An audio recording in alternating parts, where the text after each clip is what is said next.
खुशखबरी खुशखबरी खुशखबरी। मुझे पता था तुम ये वीडियो ज़रूर देखोगे क्योंकि तुम अपने जीवन को लेके बहुत सीरियस रहते हो और उसे शीघ्र बदलना चाहते हो। आपको बता दूं, आपके पूर्वज धरती पर आए हैं आपको आशीर्वाद देने के लिए और ये संदेश उन्हीं के द्वारा आपको समर्पित किया गया है। पिछले 3 दिन से वो आपको संकेत भेजने का प्रयास कर रहे हैं। उनके संकेतों को समझो। वो बताना चाहते हैं कि कुछ बातें अधूरी रह गई थी जो तुम्हारे जीवन से जुड़ी हुई हैं, जिसके कारण तुम्हारे जीवन में परेशानियां चल रही हैं। तुम्हारे पूर्वज तुमसे नाराज हैं क्योंकि उनके जीते जी कुछ अधूरा रह गया था, जिनके कारण वो प्रसन्न नहीं है और उनकी सज़ा आज तुम भुगत रहे हो और तुम्हारे बच्चों पर उसका बुरा प्रभाव पड़ रहा है। किसी भी साल के अंत में हमारे पूर्वज हमसे संपर्क करने का प्रयास करते हैं। जो कोई भी भूल चूक रह गई हो उसका प्रायश्चित करने का हमें अवसर प्रदान करने का मौका देते हैं। तुम्हारी परेशानियां अब दूर हो जाएंगी। तुम अपने जीवन में मिलने वाली खुशियों को परमपिता परमेश्वर से जोड़ते हो। यही बात परमेश्वर को पसंद आती है। तुम्हारे सपने अब साकार होने वाले हैं। कोई तुम्हें धोखा नहीं देगा, छल कपट नहीं करेगा। तुम्हारे जीवन में अब खुशियां आकर्षित हो रही हैं। तुम्हारे पुण्य कर्मों का फल अब तुम्हें प्राप्त होने जा रहा है। देखना, अब तुम सफलता पर सफलता हासिल करोगे। अगले 6 घंटों के अंदर तुम्हें एक शुभ समाचार भी प्राप्त होगा जिससे तुम्हारा जीवन पूर्ण रूप से बदल जाएगा। तुम्हारे जीवन में एक अद्भुत चमत्कार होगा।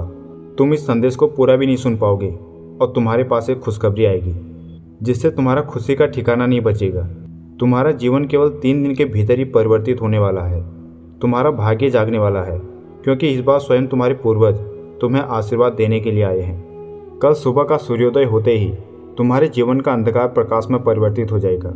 तुम्हारे जीवन में अब तक जितनी भी चुनौतियां थी, जितनी भी बाधाएं थी, अब वो सारी परेशानियां खुशियों में बदल जाएंगी। अब तुम्हारे भीतर जोश आएगा और आगे बढ़ने की लहर उठेगी। मैंने तुम्हारे लिए बहुत कुछ सोच रखा है जिसकी कल्पना तुमने अभी तक नहीं की होगी। तुम्हें किसी अजनबी से अचानक मुलाकात होगी और एक दिव्य शक्ति तुम्हारा साथ देगी। अब वक्त आ गया है कि तुम्हें तुम्हारे कार्यों का शुभ परिणाम प्राप्त हो। तुम्हें तुम्हारा हिस्सा प्राप्त हो जिसके लिए तुम संघर्ष कर रहे हो। तुम्हारे हिस्से में जितनी भी खुशियाँ लिखी है वो मैं खुशियाँ तुम तक अवश्य पहुँचाऊँगा। यह ब्रह्मांड का महत्वपूर्ण निर्णय है।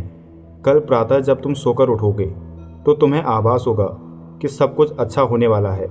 सुनहरे कलम से परमपिता परमेश्वर लिख रहे हैं कि तुम्हारी तकदीर में यह समय बहुत ही गंभीर है। यह समय पीछे हटने का नहीं बल्कि आगे बढ़ने का है। तुम नेक हो और नेक कर्म करते हो और मैं चाहता हूँ तुम हमेशा नेक कर्म करते रहो। तुमने वो घड़ी देखी है जब किसी ने भी तुम्हारी मदद नहीं की। तुम्हारे मार्ग में न जाने कितनी समस्याएं आई, फिर भी तुमने अपनी जीवन शैली में जरा सा भी परिवर्तन नहीं किया। तुमने सब कुछ सुधार कर रखा। अब परमपिता परमेश्वर सुधार रहे हैं। तुम हमेशा खुद से ज़्यादा दूसरों के बारे में सोचते हो। इसी वजह से आज परमपिता तुम्हारे लिए योजना बना रही हैं। तुम्हारे जीवन में 2 औरतें ऐसी हैं जो निरंतर तुम्हें परेशान कर रही हैं, तुम्हारे सामने बाधाएं उत्पन्न कर रही हैं जिससे तुम्हारा जीवन अस्त व्यस्त हो रहा है। लेकिन एक खास बात यह है कि तुम्हारा धीरज बढ़ता जा रहा है। पहले तुम छोटी छोटी बातों में बहुत चिड़चिड़े हो जाते थे, लेकिन अब किसी भी परिस्थिति में तुमने शांत रहने का हुनर सीख लिया है। तुम्हारा जीवन अब अद्भुत रूप से करवट ले रहा है। कुछ औरतें तुम्हारी आलोचना कर रही है, तुम्हारे बारे में गलत बातें फैला रही है ताकि तुम्हारा नुकसान हो सके, तुम्हारे सपने पूरे ना हो सके। पर वो ये नहीं जानते कि तुम्हारे ऊपर स्वयं परमपिता परमेश्वर की कृपा बरस रही है। तुम दूसरों का भला करते हो, इसलिए दिव्य ऊर्जा तुम्हारे जीवन से जुड़ रही है। अब देखना, तुम्हारा कोई नुकसान नहीं कर सकता, कोई अपमान नहीं कर सकता। अब तुम जीवन के नए सफल अध्याय में प्रवेश करने जा रहे हो।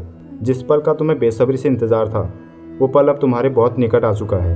अब तुम चिंताओं से मुक्त जीवन जियोगे। तुम्हें अब हर प्रश्न का उत्तर मिलता जाएगा और तुम्हारी कल्पनाओं से बड़ी खुशी अब तुम्हें प्राप्त होने वाली है। हमेशा सुख की अनुभूति करो। तुम्हारे दुश्मन खुद ही घुटने टेक देंगे। तुम्हारे आलोचक अब खुद तुमसे दूर भागेंगे। एक ऐसा व्यक्ति है जिसने फिर से चाल चल दी है। तुम्हें अब थोड़ा सावधान रहना पड़ेगा क्योंकि कोई भी किसी को सुखी नहीं देखना चाहता। तुम्हारे आंखों के सामने धूल झोंकने की कोशिश की जा रही है। कोई है, उसे पहचानो, जो तुम्हारे साथ सुख साझा नहीं करता, दुख साझा करता है। बार बार तुम उसकी बातों में आ जाते हो। अब तुम्हें उसके छल से बचना होगा। वह तुम्हारा पड़ोसी है, तुम्हारे साथ उठना बैठना ज़्यादा है, इसलिए निरंतर वो तुम्हारे संपर्क में है। उसको तुम्हारे सुख से परेशानी है, इसलिए वो परमपिता परमेश्वर से दुआ करता है कि तुम्हें खुशी ना मिले। इसीलिए मेरे प्रिय, तुम्हें सावधान रहना होगा। तुम एक पुण्य आत्मा हो और नेक कर्म करते हो, इसीलिए मैं पहले ही तुम्हें इस चेतावनी से अवगत करा रहा हूँ ताकि तुम्हारा नुकसान न हो। वैसे तुम डरो मत, तुम्हारा भविष्य सुरक्षित है। मुझ पर भरोसा करते हो तो इस वीडियो को 12 लोगों को शेयर करो, क्योंकि 12वां महीना चल रहा है और मैं चाहता हूँ इसी महीने के अंत तक तुम्हें खुशियों भरी बेला प्राप्त हो। जय श्री राम।